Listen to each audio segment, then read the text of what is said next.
चाबनी हावरे ओइमा एडी पेप्सी को हामदु पाए कावरे सुमाइना तोत पाए पामजे याम साथीना पामी खुहाम सा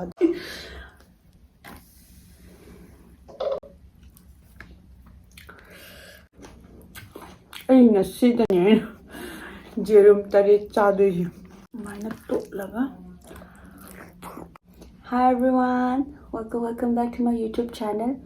Ngasi aina porakchari se jerum thongmani haiti request video su oiba naina jerum thongbo oina porakchare ado ingonda jerum thongwa chabiu haina NK Amuinyana request torakpani jerum chabiu haina ado sika thagalamage ado ge loina na leire mini sinju ado ge ki Pepsi ga ado chaba ho jarage chaba ho dinge mamang dai wamani ka haramge please support the viramu like share and subscribe to viramu dina chaba ho rage wangang da bida hana chakra toraga char ai smezi tak tak lawe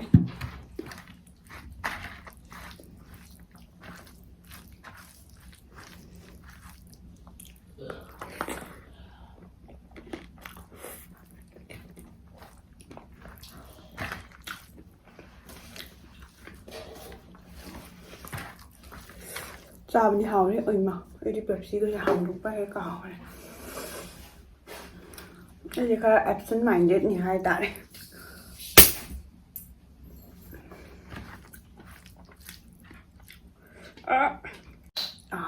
दिखता है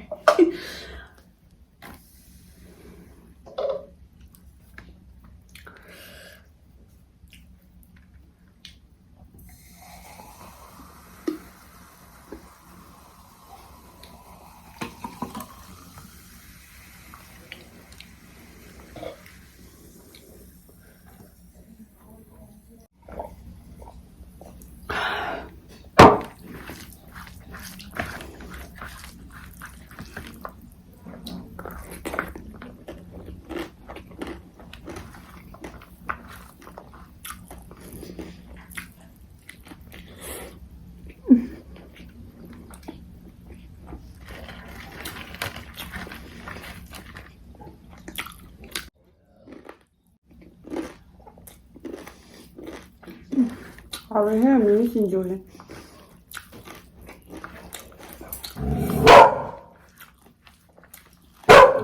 Ai charam dai den ai ho lang ba di ho drom ni. Ai hai ni hani.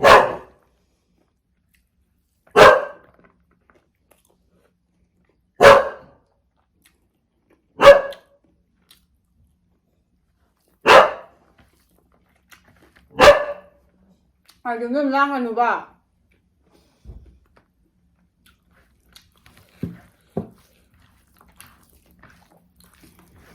Yang giảm tới cái màu đấy, trời.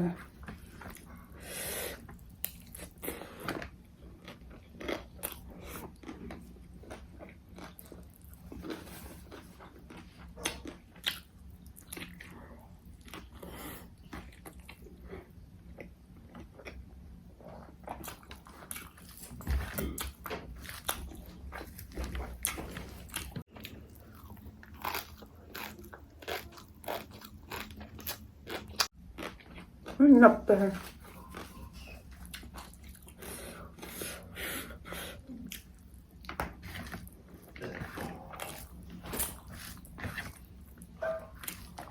고하는 게 돼?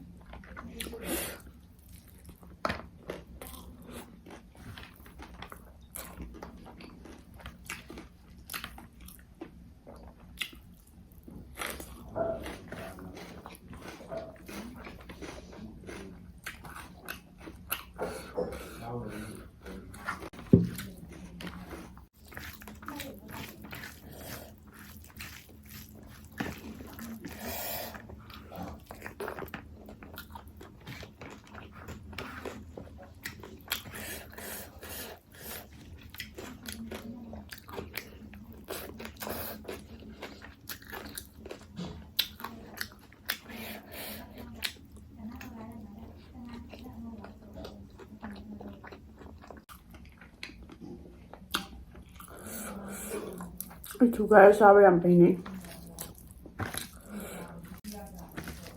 이제 뭔가 짜가 두 가지 사업 엄마 이게 안 하왜.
ꯑꯩ ꯉꯁꯤꯗꯅꯦ ꯖꯦꯔꯨꯝ 8 ꯆꯥꯗꯣꯏꯁꯦ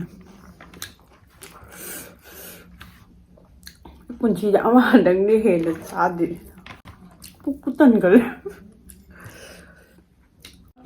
ꯑꯃꯨꯛꯇꯗ ꯃꯆꯤꯟꯅ cook ꯂꯥꯎꯅ ꯑꯩ ꯉꯝꯖꯗꯦ ꯑꯗꯣ ꯃꯆꯦꯠ ꯃꯆꯦꯠ ꯆꯥꯖꯩ ꯑꯗꯒꯤ ꯑꯩ ꯃꯅꯨꯡꯒꯤ ꯌꯣꯛꯁꯦ ꯁꯨꯃꯥꯏꯅ ꯇꯣꯠꯄ ꯑꯩ ꯄꯥꯝꯖꯩ ꯌꯥꯝꯅ ꯁꯥꯊꯤꯅ ꯄꯥꯝꯃꯤ ꯈꯨꯍꯥꯎ ꯑꯃ ꯆꯥꯗꯦ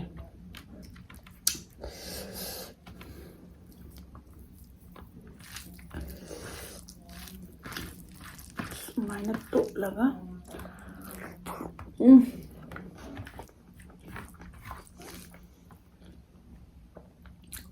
wow dia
tanggal ya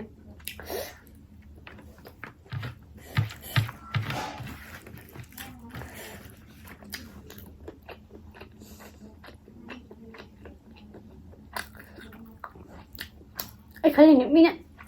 Kung try kumain chay, no? Ay, puputan na.